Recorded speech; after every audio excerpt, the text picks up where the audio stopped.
For everyone has sinned. We all fall short of God's glorious standard. In the latter half of Romans 3, Paul reveals how and why it's possible for you and for me to stand justified before God.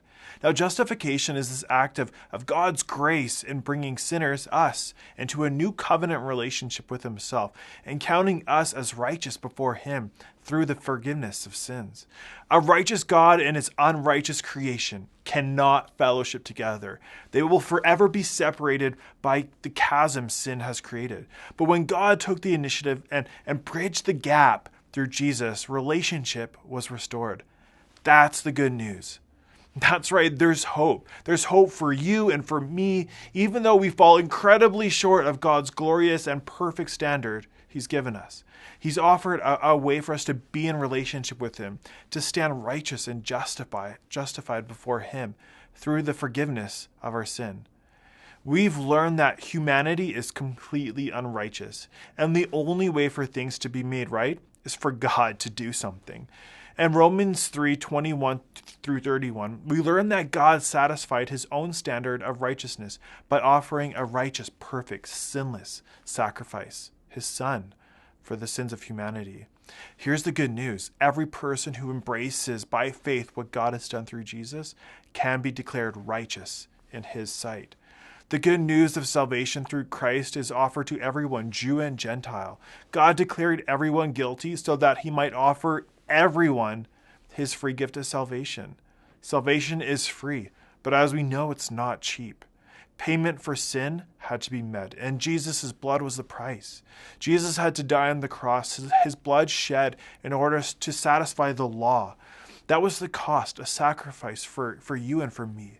The best illustration of this truth is the Jewish Day of Atonement, as described in Leviticus 16. 2 goats were presented at the altar, and one of them was chosen for a sacrifice. The goat was slain and its blood taken to the Holy of Holies of the temple.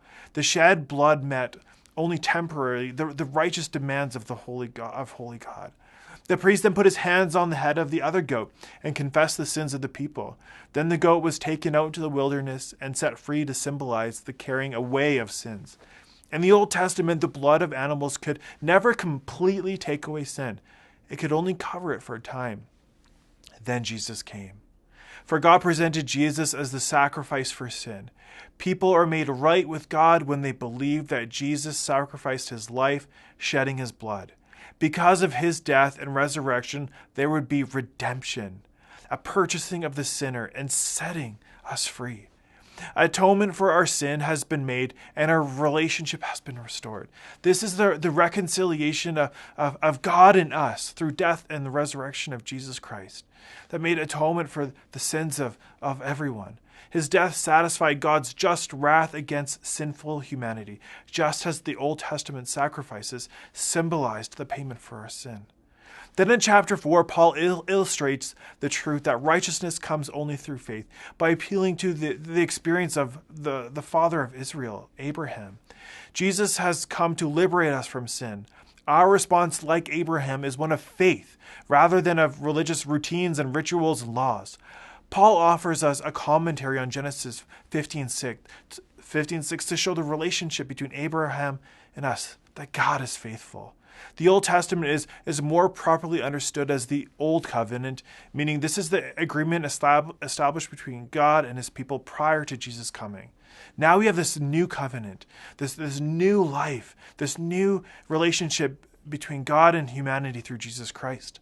Paul helps us understand that righteousness comes only by faith. God credited righteousness to Abraham even before the law had been given. Therefore, there was nothing that Abraham had done to deserve God's favor other than what he did in response to God's promise. He believed God, and that belief was credited to him as righteousness.